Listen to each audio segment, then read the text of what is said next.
आप कहते हो वो टेररिस्ट है, आप कहते हो वो मुसलमानों का दुश्मन है। अगर वो दुश्मन होता, दुनिया बेवकूफों से पीस का अवार्ड दे रहे हैं, और उसके लिए बड़ा सॉलिड किस्म का नॉमिनेट है ये मोदी साहब ना। और मेरी दुआएं हैं मोदी साहब, आपको ही वो अवार्ड मिलना है। पाकिस्तान की जो हुकूमत है और हमारे जो फाइनेंस मिनिस्टर साहब हैं, उन्होंने एक स्टेटमेंट जारी की है कि और ये कहा है कि पाकिस्तान को ये कहा जा रहा है कि जो लॉन्ग रेंज न्यूक्लियर मिसाइल्स हैं उनके ऊपर कंप्रोमाइज़ किया जाए या उस प्रोग्राम को अबैंडन किया जाए। अब सारी दुनिया में तो ये होता है कि जो न्यूक्लियर एसिड्स होते हैं, जो न्यूक्लियर बम होता है, वो उस मुल्क की हिफाजत करता है। ये वाहिद बम है जिसकी हम हिफाजत करते रहते हैं कि कोई उठा के ना ले जाए, कोई चुरा के ना ले जाए, कोई उसका फॉर्मूला ना उड़ा ले, कहीं कोई हमसे छीन ना ले। पूरी दुनिया का अमन का अवार्ड मिलेगा मोदी साहब को, जिसे हम लोग टेररिस्ट भी कहते हैं, जिसे हम लोग जालिम भी कहते हैं।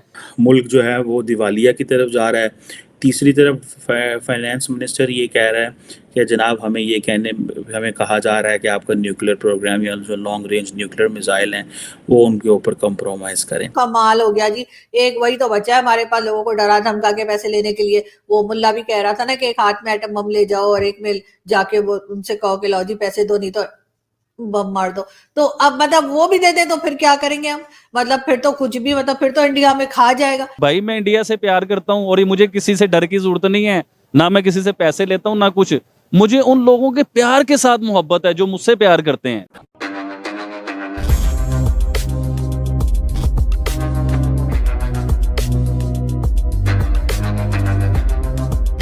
नमस्कार दोस्तों, आपने काफ़ी बार पाकिस्तानी मीडिया में हमारे प्रधानमंत्री मोदी जी के खिलाफ जहर उगलते देखा होगा, जहां फिजा खान जैसे कुछ और जर्नलिस्ट मोदी जी के खिलाफ कई सारे बातें कहते हैं। रिसेंटली पाकिस्तान के फॉरेन मिनिस्टर बिलावल भुट्टो ने भी मोदी जी के खिलाफ यूनाइटेड नेशन में कहा। लेकिन दोस्तों, अब दुनिया मोदी जी को मोस्ट पॉपुलर लीडर कहती है, और अब नई रिपोर्ट आई है जिसमें कहा जा रहा है कि मोदी जी को नोबेल पीस अवार्ड भी मिलने वाला है, क्योंकि मोदी जी ने जिस तरह से भारत को तरक्की के लिए लेकर गए हैं और इसके साथ साथ पूरी दुनिया को बहुत सारी मदद भी की है।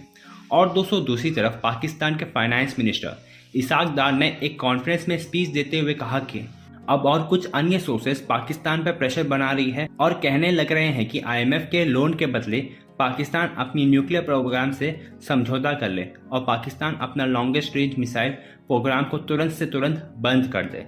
तो चलिए दोस्तों, इसी पर आगे पाकिस्तानी मीडिया का रिएक्शन देखते हैं। मैं सबसे ऑडियंस से ये बात करना चाहूंगा, पीस का मतलब क्या होता है? अमन। तो पूरी दुनिया का अमन का अवार्ड मिलेगा मोदी साहब को, जिसे हम लोग टेररिस्ट भी कहते हैं, जिसे हम लोग जालिम भी कहते हैं, जिसे हम लोग कहते हैं कि ये कातिल है, ये गुजरात के हवाले से। जी हाँ, देखिए साबित तो कुछ नहीं ना हुआ, तो कहने से तो कुछ भी हो सकता है। इधर एक और चीज मैं ऐड करना चाहता हूँ। कहने को तो फिर अगर पाकिस्तान की बात की जाए, मैं पाकिस्तानी हूँ, लेकिन बड़े अफसोस के साथ कहना पड़ता है कि पाकिस्तान को लेकर भी इंटरनेशनल लेवल पे जो इमेज है वो सबके सामने है। फिर क्या हम वो भी मान लें? देखिए ये चीजें समझने वाली हैं। पूरी दुनिया वो बेवकूफ नहीं है, वो पूरी दुनिया का एक अदारा होता है। पूरी दुनिया इकट्ठे होकर फैसला करते हैं कि नोबेल पीस अवार्ड किसे दिया जाएगा, और उसके लिए नॉमिनेट हुए हैं जी मोदी साहब, और बड़े सॉलिड किस्म के नॉमिनेट हुए हैं।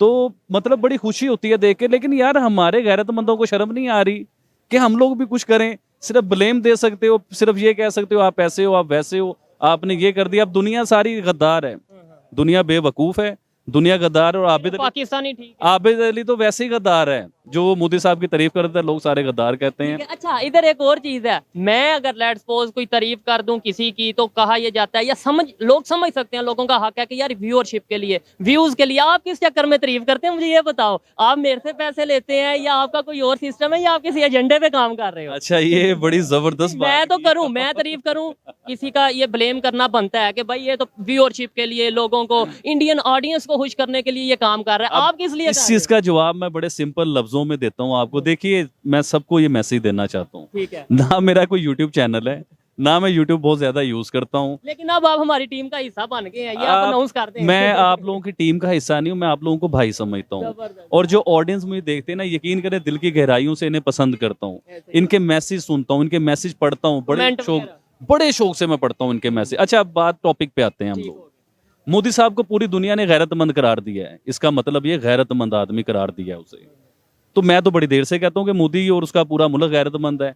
अब दूसरी बात ये करता हूँ कि हम लोग आज बड़ी तकलीफ से मैं ये बातें करना चाह रहा हूँ कि हम लोग, हमारी गैरत कब जागेगी, हमारे हुक्मरानों की गैरत कब जागेगी, कब ये होश के नाखून लेंगे, कब इन्हें समझ आएगी कि इस पाकिस्तान को ऊपर जाना चाहिए, ये पाकिस्तान भी तरक्की करे। कि पूरी दुनिया में जलील हो रहे हो यार आप लोग, आपको नहीं चाहिए कि आप दुनिया में कहीं जाओ लोग कहेंगे यार ये पाकिस्तानी है, ये गैरतमंद लोग हैं, गैरतमंद। एयरपोर्ट पे रोक के तलाशी ली जाए, कपड़े उतारे जाए। वही वही बात आ गई ना कि गैरतमंद लोग हैं, तो गैरतमंद के साथ तो ऐसा नहीं होता। अब इंडियन है, उनकी पूरी दुनिया में इज्जत पता चलता है। लेकिन खैर, इस वक्त हम बात कर रहे थे इकोनॉमी की। आईएमएफ की एक के बाद एक शर्तें आती जा रही कि अभी तक आईएमएफ ने पाकिस्तान को लोन नहीं दिया है, और जब भी हमारे लोग जाते हैं, यानी इसहाक डार साहब या कोई और पॉलिटिशियन जाता है, कोई और हमारे यहाँ से जो मिनिस्टर्स जाते हैं या जो लोग एक्सपर्ट्स जाते हैं बात करने के लिए, वो वापस आते हुए उनको 2 शर्तें और दे देते हैं। ये तो वही बात हो गई ना जो मुसलमानों के लिए कहा जाता है कि जी हम नमाजें बख्शवाने गए थे तो रोजे गले पड़ गए, यानी हम गए थे खुदा के पास के जी हमारे नमाजें हमसे पढ़ी नहीं जाती तो वो बख्श दें। तो उन्होंने कहा बेटा ऐसा है कि साथ में ना 30 रोजे भी रख लो। तो ये बहुत मतलब मुहावरा है, आम हमारे यहाँ बोला जाता है, कोई मुल्ला मेरे पीछे ना पड़ जाए कि जी हम नमाजें बख्शवाने गए थे तो रोजे हमारे गले पड़ गए। तो बिल्कुल ऐसा ही होता है कि जब आईएमएफ के पास जाते हैं और उससे कहते हैं कि जी आप हमें पैसे कब देंगे, पैसे कड्डो, तो वो फिर कहते हैं अच्छा जाओ फिर ये करके दिखाओ, फिर ऐसे करके दिखाओ, फिर बंदर बन के दिखाओ, फिर खोता बन के दिखाओ। तो यही होता जा रहा है। और अब आईएमएफ ने क्या कहा है, ये बात बताने से पहले मैं आपको एक वीडियो दिखाती हूँ, शायद मेरे कुछ कहे बिना ही आपको बहुत कुछ समझ में आ जाए। Is there to compromise anything on the nuclear or the missile program of Pakistan? No way. We are responsible citizens of Pakistan. We represent people of Pakistan. We are here to protect and we have to guard our national interests.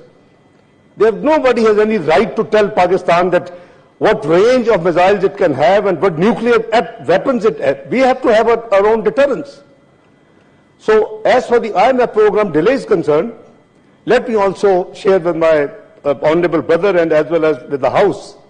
You see, this is not a new program which has been finalized or agreed upon or entered into by this government.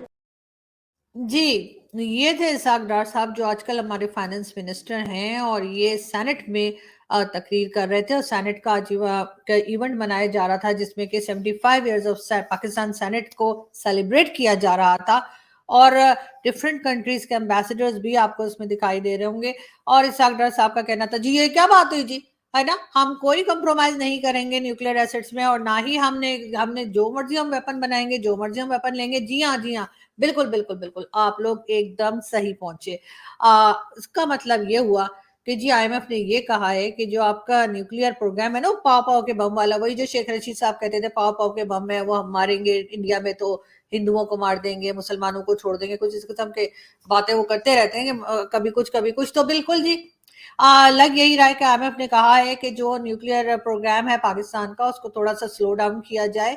और वैसे तो slow down क्या करे sir, मुझे तो लगता है कि पता नहीं चलता भी है कि नहीं, बहुत टाइम हो गया उसमें, मतलब तेल वेल डाले, पता नहीं बम चलते भी हैं कि नहीं। लेकिन खैर इसहाक डार साहब के बकौल कि आईएमएफ ने इस किस्म की भी कंडीशंस लगा दी हैं। अब भला बताइए, हमने घास खा के, भुट्टो साहब ने कहा था हम घास खाएंगे लेकिन हम एटम बम बनाएंगे, तो बिल्कुल जी हमने खूब घास खाई और हम अभी तक घास ही खा रहे हैं, और उसके बाद एटम बम हमने बनाए। अब सारी दुनिया में तो ये होता है कि जो न्यूक्लियर एसिड्स होते हैं, जो न्यूक्लियर बम होता है, वो उस मुल्क की हिफाजत करता है। ये वाहिद बम है जिसकी हम हिफाजत करते रहते हैं कि कोई उठा के ना ले जाए, कुछ चुरा के ना ले जाए, कोई उसका फॉर्मूला ना उड़ा ले, कहीं कोई हमसे छीन ना ले, वगैरह वगैरह वगैरह। तो जी इसी किस्म की चीजें जो है वो लगता है कि आईएमएफ ने एक बार फिर कोई और कंडीशन भी लगा दी। मुझे ना इसमें मोदी जी का हाथ लगता है। तो मोदी जी को ना बस आराम से बैठे जी, क्या हो गया, अगर हमारे पास भी एक बम रखा हुआ है तो हमने बस डराने के लिए रखा है, चलाने के लिए थोड़ी रखा है। ये भी कहा जाता है कि जी एटम बम जो होता है ना वो डराने के लिए होता है, चलाने के लिए नहीं होता। लेकिन ये हमारे यहाँ बोला जाता है, लेकिन हमारा कोई भरोसा नहीं, हम कब डराना बंद कर दें और चलाना शुरू कर दें।